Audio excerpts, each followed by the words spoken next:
बर' खौरांनि गासै नायगिरि नोंथांमोनखौ बरायनाय जाबाय।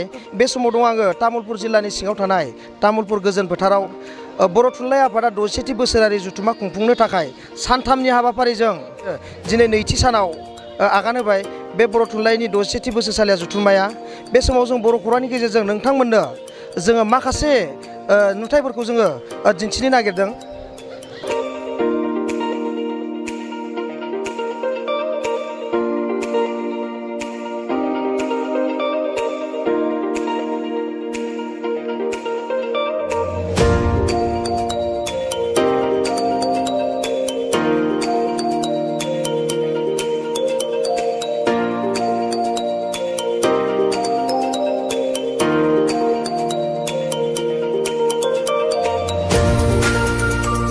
नोंथांमोना बर' खौरांनि गेजेरजों उनखैजा नुदों। बे नुनायानो जाहैबाय बर' हारिनि माखासे आसार खान्थि, बर' हारिया मा थायो, मा मावना जायो, बर'नि न' उखुम न' माखासे बर'नि आसार खान्थि आरो बर' न'खराव मा थायो बेफोर माखासे बर' हारिनि आगजुफोरखौ बे बर' खौरांनि गेजेरजों नोंथांमोना नुनो मोनगोन।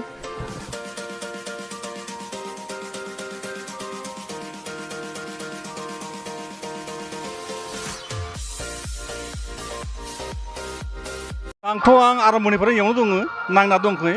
जोंहाथ' एसटि हारि मानसि, बिनि थाखायनो नांनो प्रयजन दङ। दा बिनि थाखायनो जा इयाव फैनानै जिबायदि मानसिफोरखौ रायलायदों मोजां मोनदों, रायजोफोरबो मोजाङै सोलिगासिनो दङ। एभरेजै फैदो, बेनि उनाव सब रायजोफोर मोजां सोलिगासिनो आबबान जानायदो। आरो बे सब फैथोसै, गामिनि मानसिफोर फैनानै नायफैसै माबोरै हाबा जाना दं, माबोरै सोलिगासिनो दं, मा खालामगासिनो दङ। बेखौ दानि गथ'फोराथ' मिथिया। माथ्र हस्टेलाव थानाय गेदेर जानाय गथ' माबोरै माइ गायो, माबोरै हांसो, माबोरै अमा फिसियो, बेखौ जेबाबो मिथिया। दा बेखौ मिथिनाय थाखायनो जोंहा इयाव एक्जिबिसनाव दा बेबायदि एकदम अरिजिनेल हाबा खालामनाय थाखायबो इयाव रिटिनि परम्परा खालामनानै हाबा मिया मोनसे थांबाय आरो दिनैबो दङ, गाबोनबो दङ। दा बेनि थाखायनो सब रायजो राजाफोर नायनो फैनो नांगौ आरो मा जोंनि न'आव थानो नांगौ कमप्लिट माबाखौ इयाव दोननाय दङ। सेननिफ्राय माबानिफ्राय जेसे नांगौ आरो जोंनि हालेवनायनिफ्राय माइ दोननायनि भाख्रिफोर नांगौ, बेफोर सब इयाव खिथिनाय जादों। बेफोरखौ जुदि जों बावलाङोबा भबिष्यत जोंहा माबाया बर' हारि थानाय नङा।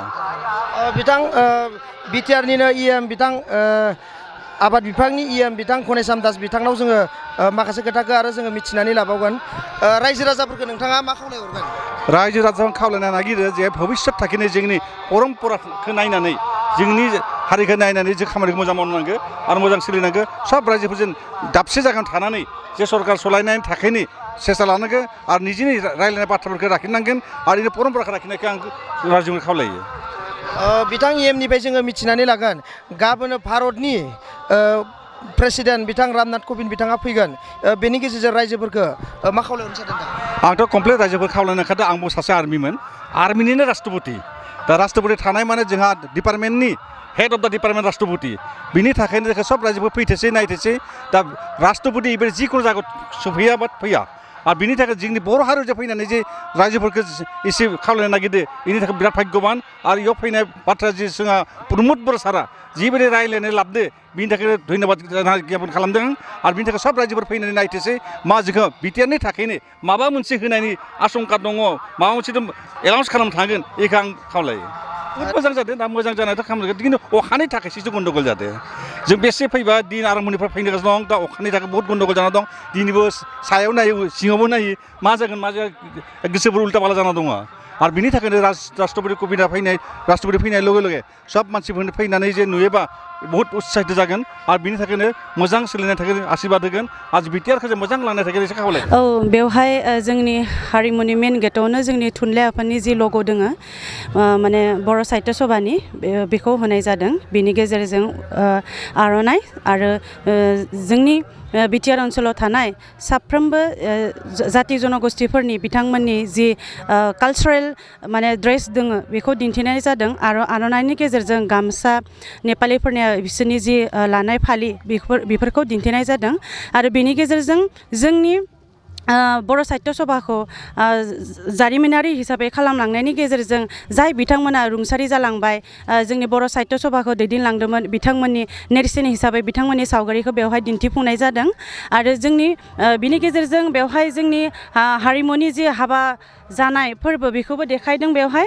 लोगोसे कालचारेल प्रग्रामबो देखायगासिनो दङ आरो विभिन्न जाति जनगोष्ठीफोरनि बिथांमोननि जि कालचारेल डेन्स बेखौ दिन्थिफुंनाय जादों आरो एक्जिबिशन हिसाबै बेवहाय जोंनि बर' हारिमुनि जानाय बेफोरखौ देखायदों आरो बिदिनो जिलापि फाननाय मानाय बेफोरखौ देखायदों आरो बुक्स बेफोरखौ देखायदों आरो क'क्राझार गभर्नमेन्ट कलेजनिफ्राय बेवहाय साइन्सनिफ्राय बिथांमोना एक्जिबिशन देखायदों मोजां मोजां बिजाबफोरखौबो बेवहाय लाबोनाय जादों आरो आङो रायजोफोरखौ बेखौनो खावलायनो नागिरदों बयबो जाहाथे जोंनि बर' हारिनि साफ्रोमबो रायजो राजा बिथांमोना फैनानै लैहोर लैहोर फैनानै जोंनि हारिमुनि जि खौसेथि जोंनि बर' रायजो राजाफोरनि जि खौसेथि बेखौ जाहाथे दिन्थिफैयो लोगोसे गाबोन मानगोनां भारतनि हादोरगिरि माने रामनाथ क'बिन्द सार बिथाङा फैगोन आरो बिनि गेजेरजों जोङो जोंनि जि बर' जातिनि जनगोष्ठीनि जि खौसेथि दङ बेखौ जोङो दिन्थिफुंनो हायो मानो होनोब्ला बेवहाय जोंनि जायगानि कालचारेल फुड जोंनि जायगानिनो हारिमुआरि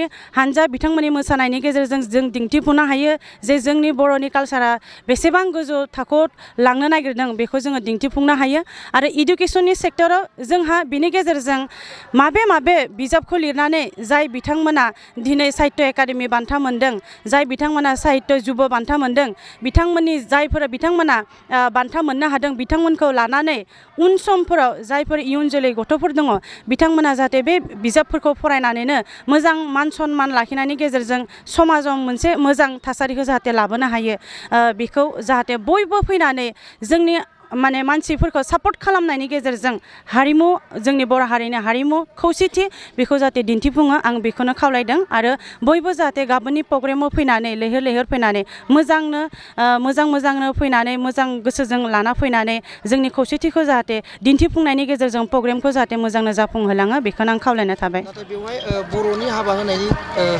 होनाय जादों नामा बेवहाय औ बेयाव होनाय जादों बर'नि नियम खान्थिजों होनाय जादों बाथौ हाबा बिनि गेजेरजों हाबा होनाय जादों आरो जाय बिथांमोना हाबा खालामनो नागिरदोंमोन बिथांमोना बेवहाय नामखौ होनानै आगोलावनो दोनखादों मिया जोङो आं नुनाय मथेब्ला जरासे हाबाखौ नुदों आरो दिनैबो दंबावो आरो गाबोनबो जाबावगोन